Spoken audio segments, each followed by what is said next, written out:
Your role ends here. You're no longer needed. That message I read at 7:41 p.m., glowing on my screen while I sat across from the senior board of Alaric Dynamics at a rooftop bar in Vancouver. The moment froze, everything went quiet.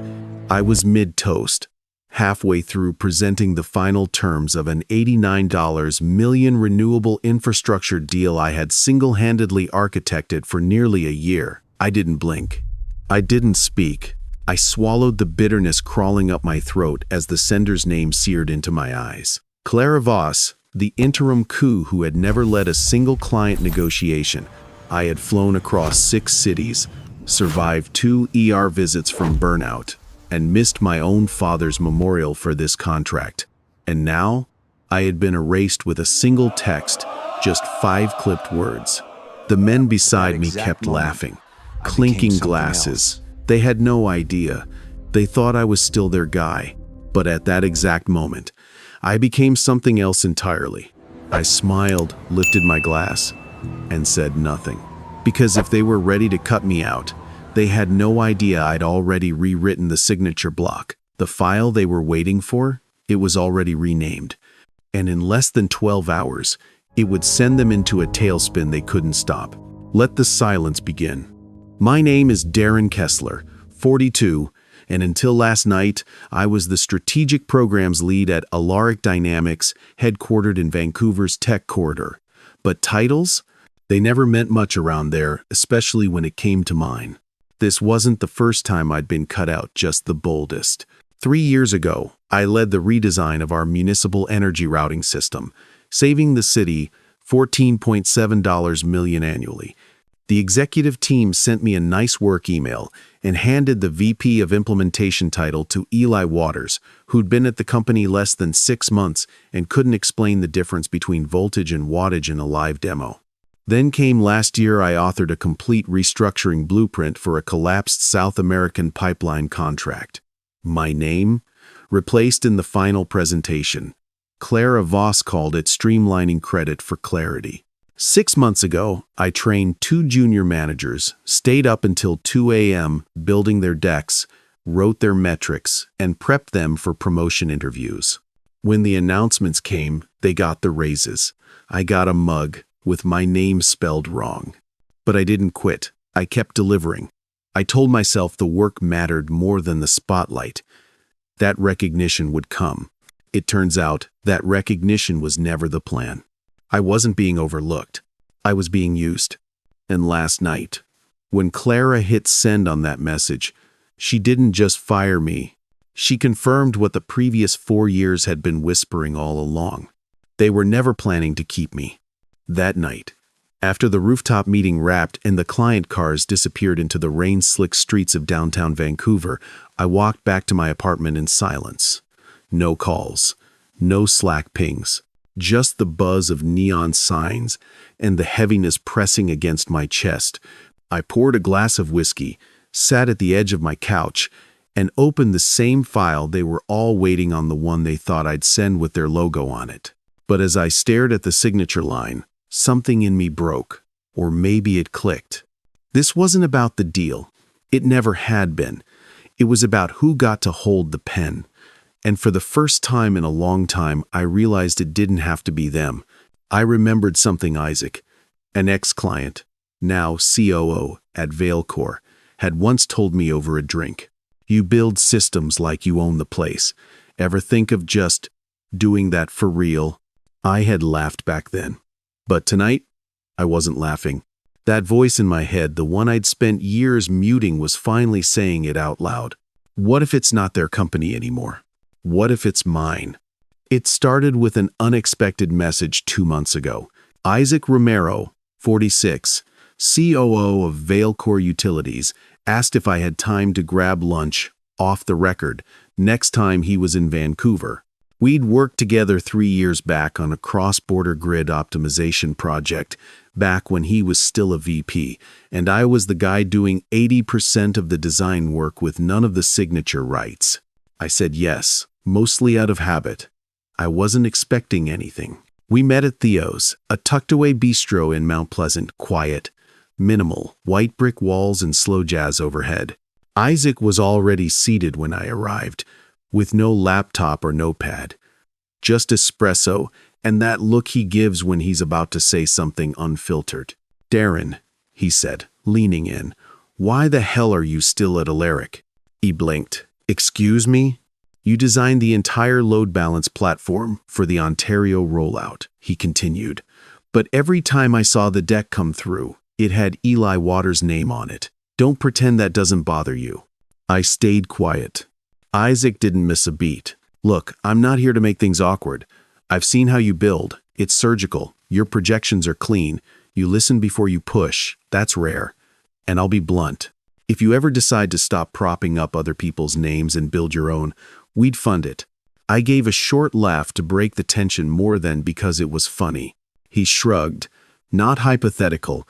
I've turned down 5 firms this quarter alone. None of them think in systems like you do." That sentence sat with me longer than expected, not because of flattery, but because he wasn't trying to sell me anything. He was offering permission I didn't know I needed. I never told anyone about that lunch, not even my mother. But that day, something shifted. Something opened. He wasn't pitching me. He was handing me a door.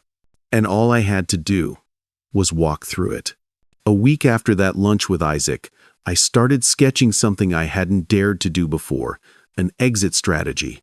It's not a revenge plot, not a rage-fueled escape, a clean, airtight, forward-facing plan. I wasn't going to sneak out. I was going to build out.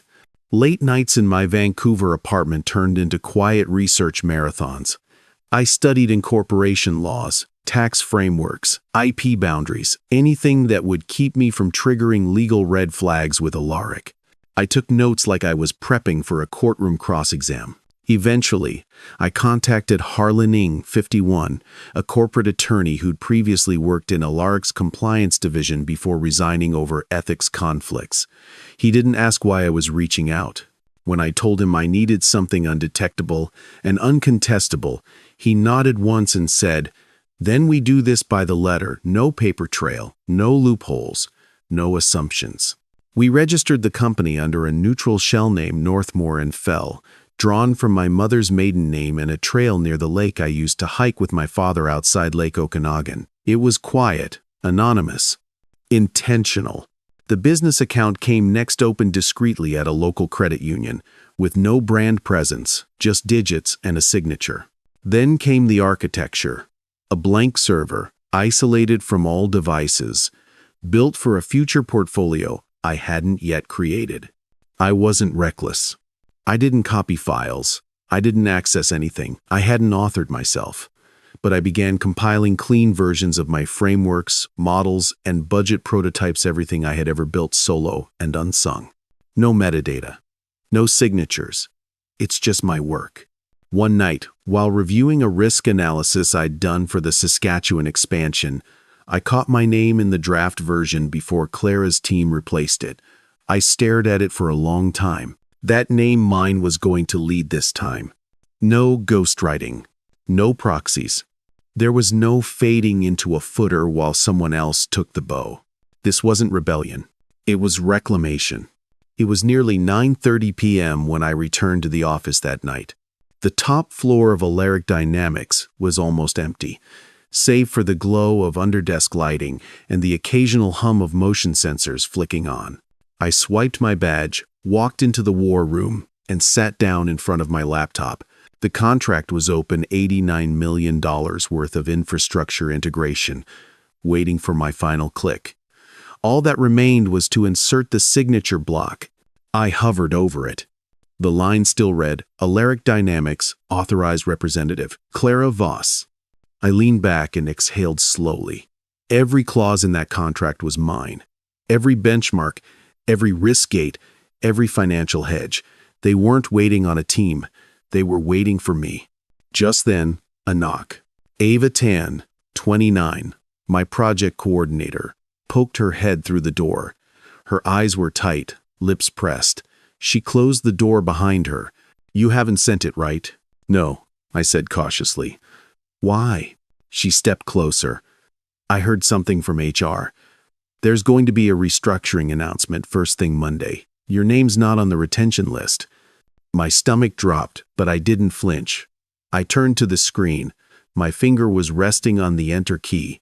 "Darren," she said, quieter now, "I know what this deal means to you, but if you send it tonight, they'll get what they want, and they'll cut you out before you even close your laptop." Silence. Heavy. Hanging. I stood up, walked around the table, and shut the laptop. "Thanks, Ava," I said, voice low. "We hold for now." She nodded once and left without another word. I stared out the window at the skyline, Vancouver lights glittering across the harbor like a city that had already moved on without me. But I hadn't lost. Not yet. Because, for the first time, they needed me more than I needed them. And they didn't know I had already restructured the signature line under Northmoor Fell. They thought they were erasing me. They had no idea they were handing me the most valuable thing in the building, leverage. I didn't hit send that night, because I wasn't done building, and Alaric Dynamics was about to discover what it feels like to lose the one person they thought they owned. The next morning started like every other until it didn't. It was 7:58 a.m. when I stepped through the revolving doors of Alaric Dynamics' downtown Vancouver headquarters, coffee in hand, the same stainless steel tumbler I'd carried daily for the last 3 years. Security gave the usual nod. The elevator dinged open. I rode up alone. But something felt off. The hallway outside the 22nd floor was unusually still. No casual greetings. There is no keyboard chatter, just that strange hum of a morning holding its breath. I turned the corner and noticed the conference room door cracked open. Inside, Clara Voss, Eli Waters, and 2 unfamiliar HR reps were huddled around a laptop. Their voices dropped as I passed. I logged into my workstation. Or tried to. The screen blinked red. Access denied. I re-entered my credentials. Again, nothing. A soft tone and a new HR dep message are waiting in my inbox. Subject line, status update. Time, 8:01 a.m. I clicked. Your employment with Alaric Dynamics has been terminated, effective immediately. All credentials have been deactivated. Please do not return to company property. Further instructions regarding exit logistics will be sent via personal email. No greeting, no reason, no signature, just 5 cold lines. I froze. For a second, I thought it had to be a mistake. A phishing attempt? A glitch? But my Slack had logged out. My badge wouldn't unlock the server room. My project folders were gone from the shared drive. My name was erased from the internal system as if I had never been there. At 8:06, my phone buzzed. "Ava, they cut you off," she said, her voice sharp and furious. "I just found out. I'm leaving too. I won't sit here while they wipe your name from everything." Another message followed, this time from Jonah, a junior analyst I'd mentored through his first promotion. "Just saw HR's back-end update. Your projects are now under Eli's name. No mention of you." My jaw tightened. My hand curled around the coffee tumbler with the engraved initials DK. I stood up. As I walked past Clara's office, she glanced up briefly. No shock. No apology. Just a slight head tilt, like watching a plane fly overhead she'd never planned to board. "Hope everything works out," she muttered as if I'd just been denied a lunch reservation. I didn't answer. My desk was already cleared. But there was something on my chair, a small manila envelope. No label, no name. I opened it. Inside, a black USB drive and a yellow sticky note in Ava's handwriting. "You'll need this. It's everything you built." For a moment, I stood there, completely still. I didn't know whether to scream, cry, or laugh. They had taken everything they could reach: my email, access, credit, and name.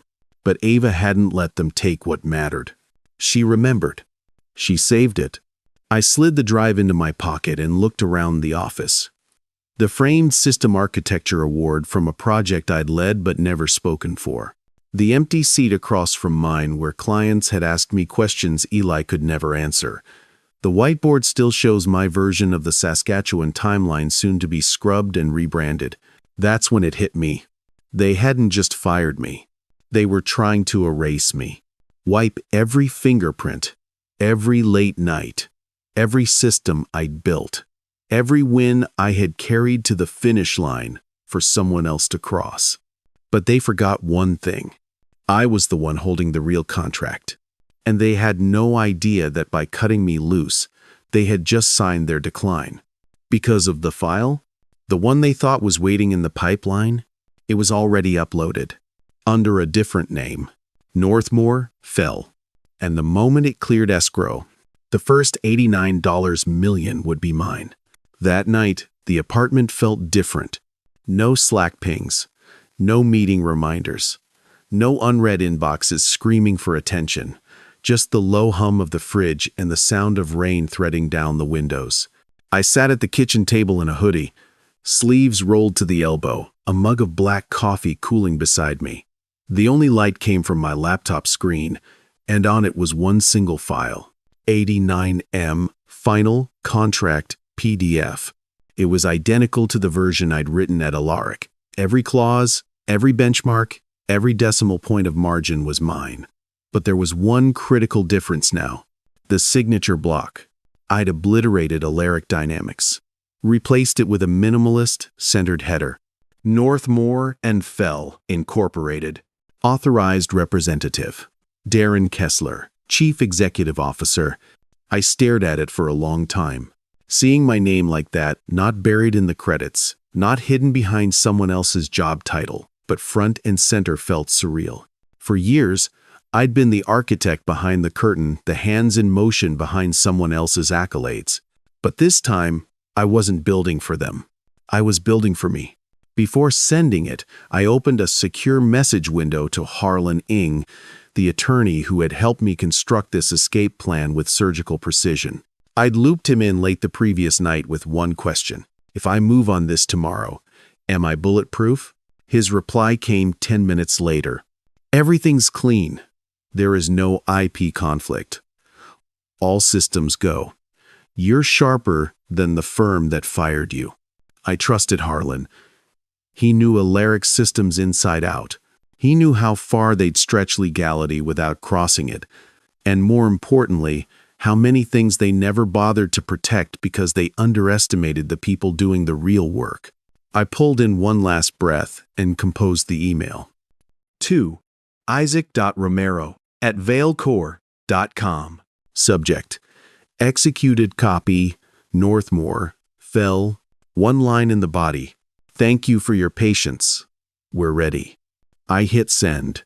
There was no rush of adrenaline. There was no dramatic soundtrack. Just silence. But it wasn't the silence of fear anymore. It was the silence of control, of ownership, of power finally claimed, not granted. I closed the laptop, cradled the mug in both hands, and looked out across the lights of Vancouver, this time not as a pawn in someone else's strategy, but as a founder with a signature, a deal, and a company that carried my name. Tomorrow, they'd wake up expecting a win. Instead, they'd wake up to a press release, one that didn't mention Alaric at all. The next morning, at exactly 9:04 a.m., the press release dropped. Vailcore Utilities finalizes historic $89 million infrastructure partnership with Northmoor Fell, Incorporated. Tech West Daily. There was no mention of Alaric Dynamics. Not once. No quotes from Clara. No attribution to Eli. Just a cropped photo of Isaac Romero shaking hands with a faceless man in a charcoal suit, his head turned just enough to stay anonymous. The caption read, "New independent firm takes the lead on Canada's largest renewable system rollout of the quarter." I read it twice, then a third time. It was real. Not a draft. Not a simulation. Not a line buried under someone else's announcement. This time, it was mine. By 9:17 a.m., my phone started buzzing. Unknown numbers. Former colleagues. A reporter from Tech West I hadn't spoken to since the Lockwell Grid project. I didn't answer any of them. Then came a name I did recognize. Clara Voss. Call. Voicemail. Call again. Then, a text. Darren urgent. We need to talk. I didn't respond. Instead, I forwarded the press release to Harlan Ning with one line. Prepare for inbound noise. He replied instantly. Let the silence speak. Moments later, another message popped up, this time from Ava Tan. They just saw it. Clara slammed her laptop so hard the hinge popped. Eli hasn't spoken in 20 minutes. You lit a fire. Another message followed. PR's in a tailspin. Someone asked, what's Northmoor Fell? Nobody has an answer. Of course, they didn't. I hadn't told anyone the name. Not even Ava. Not until I sent the contract. Anonymity had been my shield. Now, it was my sword. By 10:43 a.m., 3 former clients had already reached out. The first was Lynette Chow, Director of Infrastructure at Borealis Systems. We'd worked together on a tight turnaround remediation project 2 years ago, and she never forgot how I pulled her team through that storm. Just saw the news. Whatever you're building, I want in. We've been waiting for Alaric to renew. Now I want to move under you. The second was Graham Patel, VP of Emerging Markets at Stratway Energy. Not surprised to see you behind the curtain. I always knew the clarity didn't come from Eli. What does the onboarding process look like? Then came Elena Ward, CTO of NovaGrid. We'd like to start migration under Northmoor Fell as soon as possible. Budget approvals have already cleared. P.S. Ava better be with you. That woman's a weapon. I laughed at that last line and texted it to Ava. Her reply came instantly. You ready to build a client wall? Because this email deserves a frame. But the one that hit deepest landed just after lunch. Subject line. R. Congratulations. From Isaac Romero. We're ready to deepen the partnership when you are. I'd also like to talk about potential product development and long-term investment. Let's set up a time. He wasn't just confirming the contract. He was inviting me to expand. Not because of what I'd taken from Alaric, but because of what I'd built on my own. By 2:26 p.m., I stood at the window of my temporary co-working space. Nothing on the walls yet, no nameplate on the door, just a desk, a screen, and a whiteboard covered in marker streaks. But I didn't need decor to feel it. The shift had happened.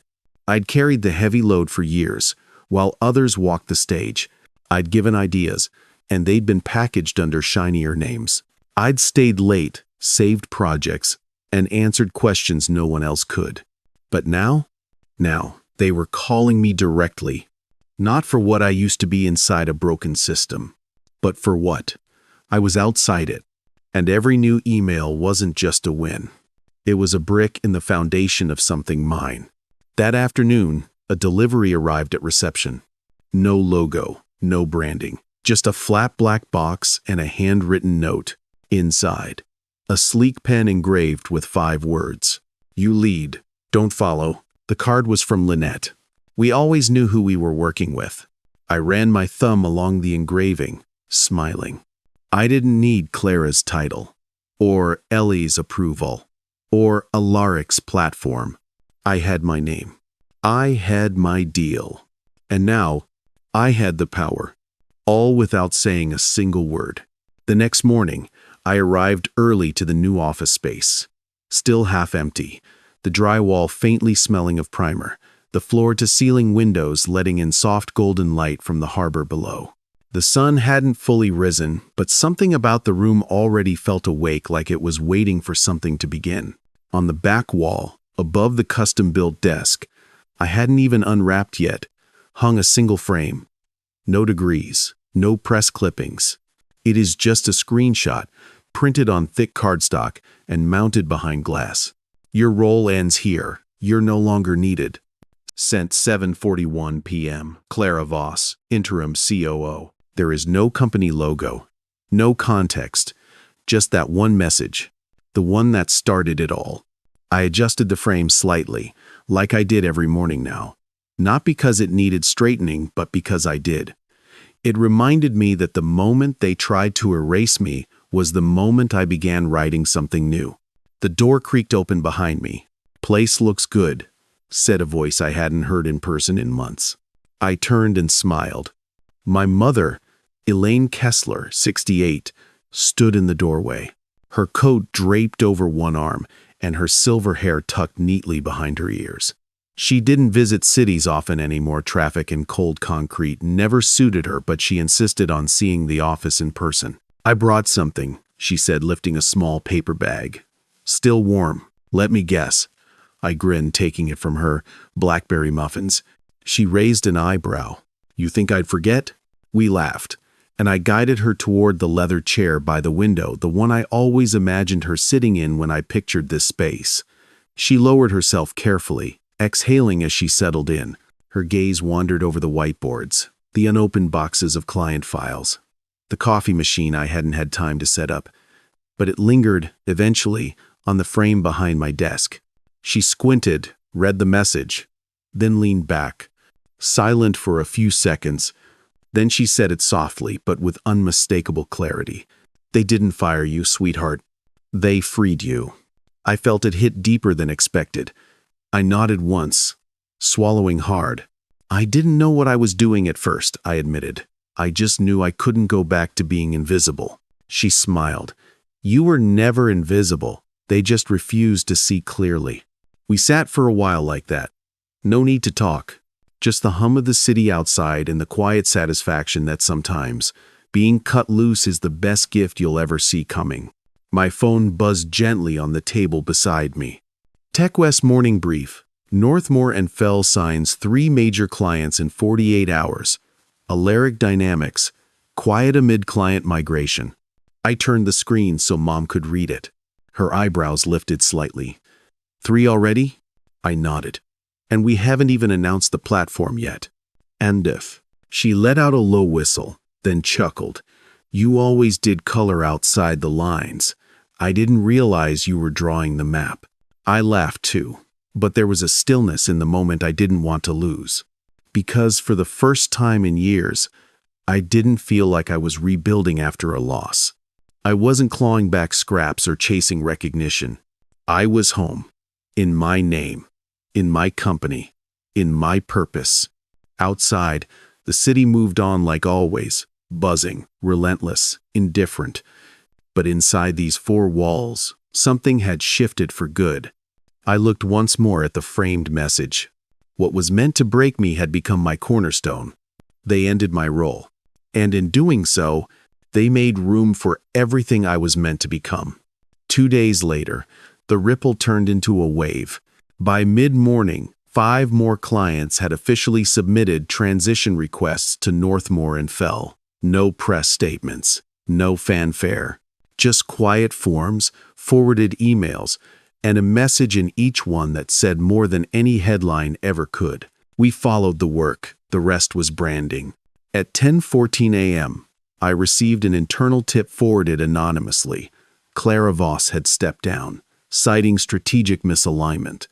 Eli, reportedly, had been reassigned to a non-client-facing role.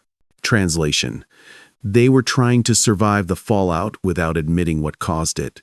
But it wasn't vengeance, I felt. It wasn't even a relief. It was something slower, more complete. Validation. A kind that doesn't appear in awards or titles, but in inboxes. In trust, in movement. The kind that sounds like, "Let us know when you're ready to grow." At 12:42 p.m., Ava sent me a photo from her new workspace, same city, different skyline. Her caption, "We don't build back, we build forward." I smiled, saved the photo, and returned to my desk. On the whiteboard, I rewrote our team's new motto. No spotlight is needed, just results. There was no need to answer calls from Alaric. No need to respond to PR. Because this time, I wasn't trying to be heard. This time, I had already been chosen. I used to think the worst thing that could happen was being fired. Publicly, silently, it didn't matter. I thought it would define me, humiliate me, break me. But now I know what breaks you isn't getting fired. It's spending years letting people convince you that your value only exists when they say so. I spent over a decade building systems, strategies, and outcomes always behind someone else's name. I thought staying quiet, being humble, and playing the game would eventually pay off. But the truth is, if you're in the wrong room, no amount of work will ever make you visible. What changed everything wasn't revenge. It wasn't rage. It was clarity. The moment I stopped asking for permission to be seen and started building in silence for myself, that's when I became dangerous. Not loud. Not petty. Just undeniable. If there's one thing I want you to take from this story, it's this. You don't need a title to have worth. You don't need a seat at their table to build your own. And if someone tries to erase you, don't waste time yelling. Just outlast them, outwork them, and sign the next contract under your name. Because power doesn't always roar. Sometimes it just shows up calm, steady, unshaken, carrying proof. And in the end, they didn't take anything from me. They freed me to take it all back.